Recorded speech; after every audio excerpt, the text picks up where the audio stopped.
Hello everyone, welcome back to my channel Bengali life with Deepavali. কেমন আছেন সবাই? আশা করছি ভালো আছেন, আমরাও ভালো আছি। আজ আমি আপনাদের সাথে শেয়ার করছি খুব হেলদি অ্যান্ড টেস্টি একটি রেসিপি। তো এই রেসিপিটি আপনি লাঞ্চ, ডিনার, ব্রেকফাস্ট যে কোনো সময় করে খেতে পারেন। খেতে যেমন টেস্টি হয় তেমন কিন্তু হেলদিও এটি। তো চলুন আজকে আমি আপনাদের সাথে শেয়ার করছি হেলদি অ্যান্ড টেস্টি ওটসের খিচুড়ি। ওটসের খিচুড়ি কিন্তু আমি আমিষ নিরামিষ সব রকমভাবেই করে থাকি। আজকে আমি নিরামিষ ওয়েতে কিভাবে করে থাকি ওটসের খিচুড়ি সেটাই শেয়ার করছি। এর জন্য আমি নিয়েছি অনেক রকম ভেজিটেবল। এটা আপনারা নিজেদের পছন্দ মতো নিয়ে নেবেন। অনেক রকম সবজি শীতকালে পাওয়া যায়, আবার অনেক রকম গরমকালে পাওয়া যায়। সেটা মিলিয়ে মিশিয়ে আপনাদের পছন্দ মতো নেবেন। আর নিয়েছি দু রকম ডাল। ডালটা আমি নিয়েছি মুগ ডাল আর মুসুরির ডাল। মুগ ডালটা আপনারা হালকা ড্রাই রোস্ট করতে পারেন, আমি সেটা করিনি। সাথে দিয়ে দিয়েছি কিছু মশলা যেমন নুন, হলুদ, আর দিয়েছি সামান্য একটু রাঁধুনি, আর সাথে দিয়ে দিয়েছি সাদা গোটা জিরে, কাঁচা লঙ্কা দিয়েছি, আর সব কিছু দেওয়ার পরে দিয়ে দিয়েছি ওটস। আর এটা কিন্তু একদম রোলড ওটস যেটা সেটা দিয়েছি। আর সাথে দিয়ে দিচ্ছি আদা কুচি। আদা কুচি না, অ্যাকচুয়ালি আমি আদাটাকে গ্রেট করে নিয়েছি, আপনারা আদা বেটেও দিতে পারেন।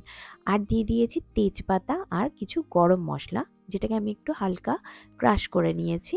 আর সাথে দিয়ে দিয়েছি টমেটো আর মটরশুঁটি। সব কিছু দিয়ে আমি মশলাটা একটু ভালো করে মিশিয়ে নিচ্ছি ওটস আর সব সবজির সাথে। সব কিছু দিয়ে প্রেসার কুকারে হাই ফ্লেমে দুটো জাস্ট সিটি দিয়েছি। এবার কিন্তু আমার ওটস একদম রেডি হয়ে গেছে। কেউ যদি মনে করেন শুধু ওটস দেবেন না, সাথে একটু ডালিয়া দেবেন, সেটাও দিতে পারেন। আমি আজকে শুধুই ওটস করেছি, কেননা একদম হেলদি করব বলেছিলাম, তার জন্যই সেটা করেছি। ওটসের খিচুড়ি অসম্ভব হেলদি আর অসম্ভব টেস্টি। তো এটা শুধুমাত্র এভাবেই সার্ভ করা কিন্তু যাবে না, ওপরে একটু ভালো করে ঘি ছড়িয়ে দেবেন। আমি কিন্তু কোনো রকম তেলই ইউজ করিনি। তো আপনারা তেলের বদলে জাস্ট ঘিটা ওপরে ছড়িয়ে দেবেন। আর দেখুন রিয়াকশান, আমার ছেলেকে খেতে দিয়েছিলাম, তো ওর খেয়ে অসম্ভব ভালো লেগেছে, সেটাই ও এখন জানাবে। বলো কেমন হয়েছে, খেতে কেমন হয়েছে বল। মাস্টার শেফদের মতো করবি নাকি? ভালো হয়েছে? আচ্ছা, তুই তো কপিটা খেলি, আসল যে ওটসটার সঙ্গেই খেলাম। আচ্ছা, ওটসটা খাও, খেয়ে দেখো তো কেমন হয়েছে। আর ঘিটা তো বাচ্চারা কিন্তু অনেক সময় অনেক রকম খাওয়ার, হেলদি খাওয়ার একদম খেতে ভালোবাসে না। সেক্ষেত্রে এইরকমভাবে যদি একটু টেস্টি করে দেন আর একটু বেশি করে ঘি দিয়ে দেন, বাচ্চারা খুব ভালোবাসবে।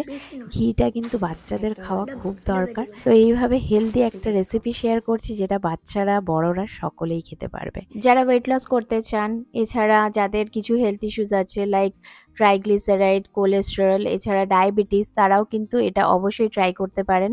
আমার নিজের যখন একবার ডায়াবেটিস হয়েছিল তখন কিন্তু আমি ওটস খেয়েছিলাম। আর তখন ওটস খাওয়ার পর আমি যখন আমার সুগার কাউন্ট করতাম, তখন কিন্তু দেখতাম আমার কাউন্ট একদম নর্মাল রয়েছে, একদম বেশি হতো না, বাড়তো না, একদম বর্ডারের মধ্যেই থাকতো।